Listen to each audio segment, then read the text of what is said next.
Guys नमस्ते फेरि मेरो नयाँ भिडियोमा वेलकम छ सबैजनालाई। म आज घुम्न आइसकेको छु सानो लेकमा। त्यहाँ गएर टिकट काट्छु, त्यसपछि म आफैले बोट चलाउँछु। म चाहिँ आइसकेको अब यो सानो लेकमा। अब जाँदैछु, 1 मिनेटमा पुगिन्छु। यहाँ सानो पोखरी जस्तो रहेछ, फुल पनि फुलेको छ, देख्न सक्नुहुन्छ। म अब यो घरमा गएर टिकट काट्छु। म फर्स्ट टाइम आफैले बोट चलाउन गइरहेको छु गाइज। हेर्नु होला तपाईँहरूले, को चाहिँ हेर्नु। म अब टिकट किन्दैछु 290 को। दोचिँदै म हिँड्दैछु। आरिगातो गाइस। म टिकट लिइसकेँ, अब बोट चढ्न जाँदैछु। यहाँ बोट देख्न सक्नुहुन्छ, मेरो पछि अगाडि पछाडि कच्ची नै।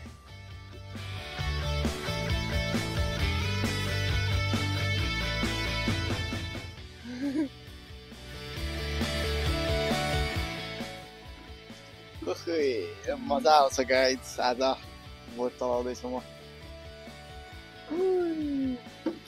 ओइ कस्तो भइरहेछ क्या एक्लै।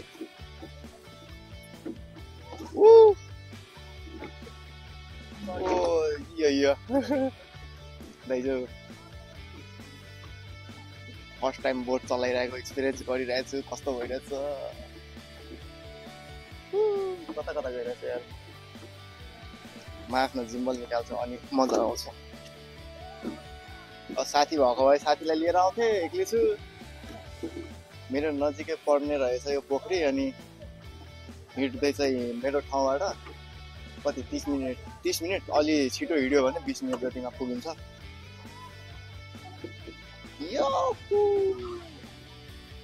त्यही भएर बिदाको टाइममा यसो मुड फ्रेस गर्न रुममा बस्दा बस्दै एक्लै झ्याउ लाग्छ। अनि निस्किदिन्छु कि जहाँ म्याप खोल्छु, अनि कहाँ शान्त ठाउँ छ अलि रमाइलो गर्ने ठाउँ, त्यतैतिर गइदिन्छु म त फुर्सदको टाइममा। तर गएको चाहिँ नछोड्ने कहिले पनि। अनि गएको पनि जाने चाहन्छु होइन, नभए त यहाँको रुलहरू अहिले पुरै खिबिसी छ क्या। गएको गरिदिएको निखानहरूले पुरै लास्टै खिबिसी गरिदिएको छ। त्यही भएर गएको पनि जानुपर्छ, बिदा भएको टाइममा रमाइलो पनि गर्नुपर्छ र बाइक त जानै पर्छ। नभए कसरी यहाँको सेखा चाहिँ चल्दैन नि त गाइज।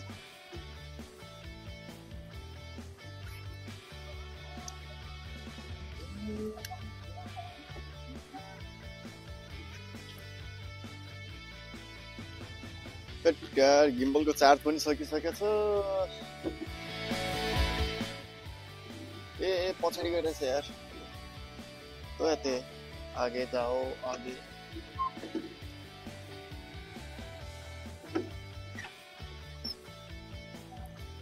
है अब म अगाडि जान लाग्यो।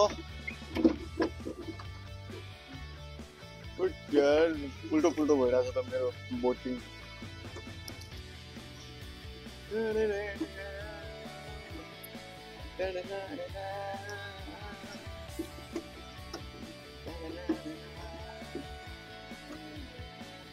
रमाइलो गरिरहेछ यहाँ ढुङ्गा चढेर। 10 क्लासमा थिएँ त्यति बेला चाहिँ पोखरा टुरमा लगेको थियो कि हामीलाई टिचरहरूले। अनि त्यति बेला चाहिँ म त्यो के अरे त्यो पोखराको फेवा लेकको बिचमा छ नि मन्दिर, त्यसमा गएको थिएँ। अनि त्यति बेला चाहिँ सानै थिएँ नि त, अनि डर पनि लागिरहेको थियो फर्स्ट टाइम चढेको बोट होइन। अनि हाम्रोतिर त हुँदैन नि त त्यति बेला, हाम्रोतिर तराई सप्तरीतिर थिएन क्या यो बोट रोड भन्ने कुरा। अनि गएको कस्तो के डर लागिरहेको थियो क्या, फर्स्ट टाइम चढेको थियो त्यहाँ पनि। अनि लाइफ ज्याकेटहरू दिएको थियो। अनि लाइफ ज्याकेट दिएर त्यसपछि सबै साथीहरू चढ्यो, अरू कोही चढेन, कोही चढ्यो। त्यति बेला हामीसँग मोबाइल पनि थिएन नि त। अनि साथीको मोबाइलबाट फोटो भिडियोहरू खिच्ने गर्थेँ क्या। अनि त्यो फोटोहरू त अहिले हेर्दाखेरि कस्तो क्या अर्कै थियो नि त त्यति बेलाको, रमाइलो पनि भएको थियो। आज त्यही एक्सपिरियन्स गर्नलाई म जापानको बोट चलाइरहेको छु एक्लै। रमाइलो छ जापान। तपाईँहरूले पनि यो बोटिङ खेल्न मन लागेछ भने अरू ठाउँमा पनि पाउन त पाउँछ, त्यहाँ चियोदाकुको त्यो इम्पेरियल राजा बस्ने ठाउँको छेउमा छ नि त खोला, अनि त्यो खोलामा पनि पाउँछ। मैले अस्ति साकुरा फुलेको बेलामा त्यहाँ 1 हप्ता अगाडिको कुरा हो, त्यति बेला साकुरा चाहिँ फुल थियो, फुलेकै थियो। अहिले त अब सबै पात आइसक्यो। ओइ कहाँ गएर मार्चमा चाहिँ 3 बजीसम्म मात्र थियो, अहिले अप्रिलमा चाहिँ 4 बजीसम्म खुल्छ यो बोटिङ गर्ने ठाउँ। 9-10 कि कति बजीदेखि समथिङ होइन, 10 देखि 4 सम्म खुल्छ अहिले। अनि प्राइस पनि सस्तै रहेछ, 290 रुपियाँ हो। अनि आउने एकछिन मजाले यहाँ रिल्याक्स गर्ने पानीमा, यहाँ बोट चलाउँदै। अनि म अस्ति चियोदाकुको त्यो बोटिङ गर्ने ठाउँमा पनि गएको थिएँ क्या, तर त्यहाँ साकुरा हेर्नेको भिड यस्तो भिड थियो। अनि त्यहाँ सबै के पहिले नै अग्रिम टिकट बुकिङ भइसकेको थियो, अनि त्यति बेला चाहिँ चढ्न पाएन। अब साथीहरूलाई लिएर आउनुपर्छ यहाँ, अनि रमाइलो गर्नुपर्छ। नजिकै छ मेरो रुमबाट, अनि त्यही भएर म हिँड्दै आएको थिएँ। ट्रेनमा पनि आउन पाउँछ, तर के यो 20 मिनट ट्रेनमा चढेर आउनुभन्दा एक्सर्साइज पनि हुन्छ भनेर हिँड्दै आइदिएको म त। अनि रमाइलो गरिरहेको छु बोट चलाउँदै। कोही भेटिरहेको छैन यार, फोटो खिच्दिने मान्छे कहाँ गयो? 2टा केटाहरू, उनीहरूलाई भन्नु पर्यो फोटो खिच्दिनलाई। माते पुतरिलो आइदातो निसुगते।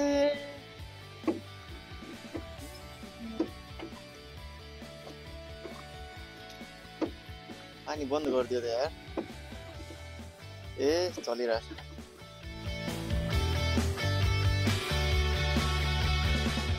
रमाइलो लागिरहेछ पुरै शीतलमा। मौसम पनि आज च्यालेन्ज गरेछ, चिसो चिसो छ। ओइ सर्प हो कि क्या हो त्यो? ओइ कछुवा। तिमी मेरो पहिलोमा चाहिँदैन गएकोहरू बिदा भएर त्यसपछि नयाँ इन्टेक सुरु हुन्छ अप्रिलमा।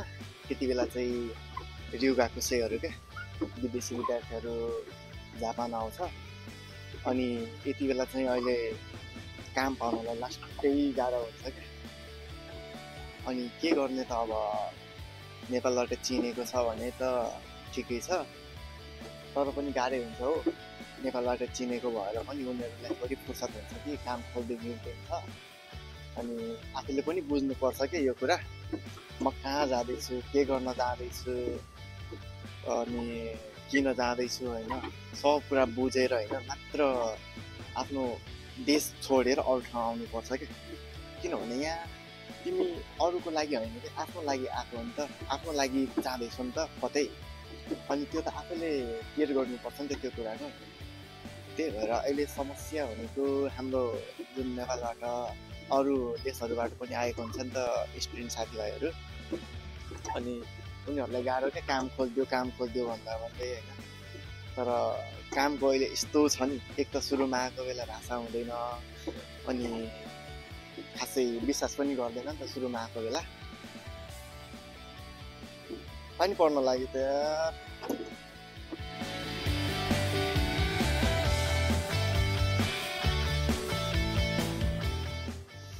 ए आजको त मौसम पनि पानी पर्न लाग्यो।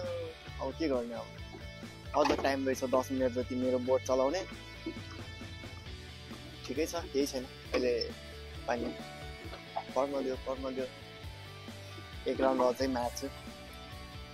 रमाइलो गर्नुपर्छ गाइस, जापान आएर जापान भनेर हुन्छ।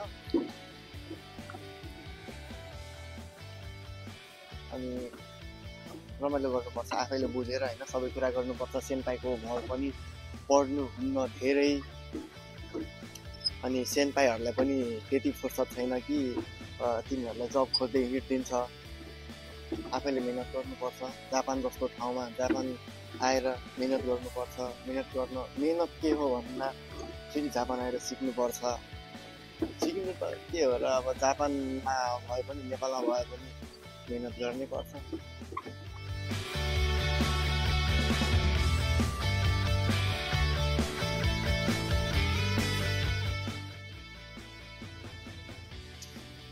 पानी परिरहेछ गाइज आजको मौसम चाहिँ अलि राम्रै गरेछ क्या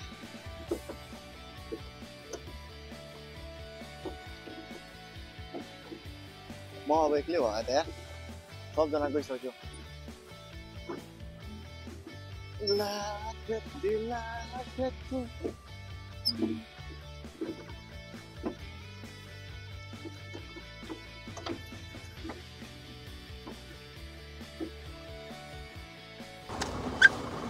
मेरो आज जिम्बलको चार्जै सक्यो के अप्ठ्यारो भयो आज त मलाई हेरेको पनि थिएन अस्ति नेफिनको फेस्टिभलमा गएर सबै चार्ज सकेर आएको थिएँ अनि थाहै पाएन के चार्ज सकिएको छ भनेर मैले ब्यागमा यतिकै राखिदिएको काम नि थियो अनि थाहै पाएन के मेरो अनि त्यही भएर म हेरेको पनि थिएन अहिले आएर यहाँ आएर चार्जै सकिएको छ थाहा पाएको त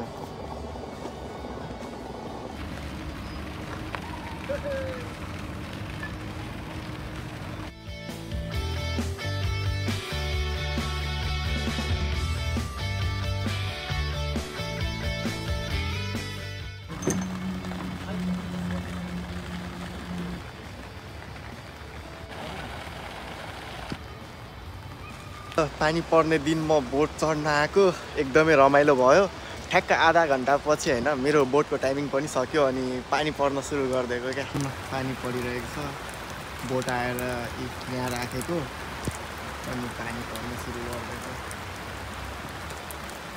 नभए त आधा 15 मिनटमै पानी पर्थ्यो पानीको मौसम त थियो मौसम अघिदेखि नै अलि बादल लागेको थियो नि त अनि छाता पनि लिएर आयो नजिकै छ भनेर पानी पर्दैन भनेर म आएको तर यहाँ आएर पानी पर्न लाग्यो कि छैन म चाहिँ यता बसेको छु रमाइलो गर्नुपर्छ गाइजहरू एक्लै घुमेर कहिलेकाहीँ फुर्सदमा त्यही भएर टाइम मिल्छ भने रमाइलो गर्नु के नै छ र 2 दिनको जिन्दगीमा लाने अनि होइन त साथीहरू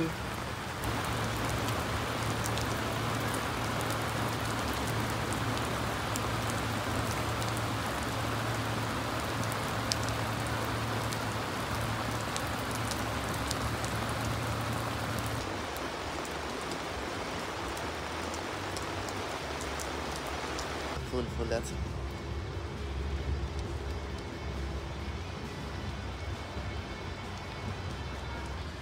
मजाको बस्ने ठाउँ पनि रहेछ टुरिस्टसँग फोटो खिच्ने मौका पनि पाउनुहुन्छ यहाँ आउनुभयो भने एकदमै रमाइलो ठाउँ छ सानो पोखरी रहेछ आनन्दले बोट चलाउने आफैले अनि रमाइलो गरेर घर फर्किने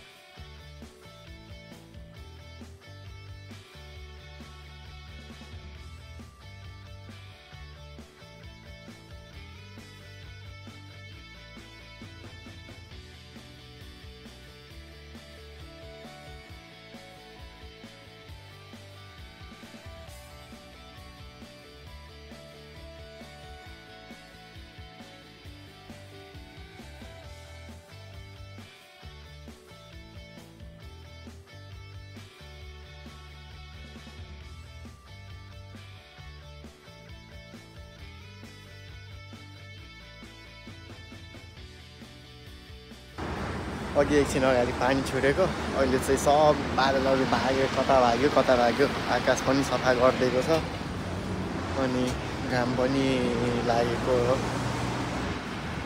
अनि म चाहिँ अब आफ्नो रुम जानु लाग्छु गाइजहरू सबैलाई बाई बाई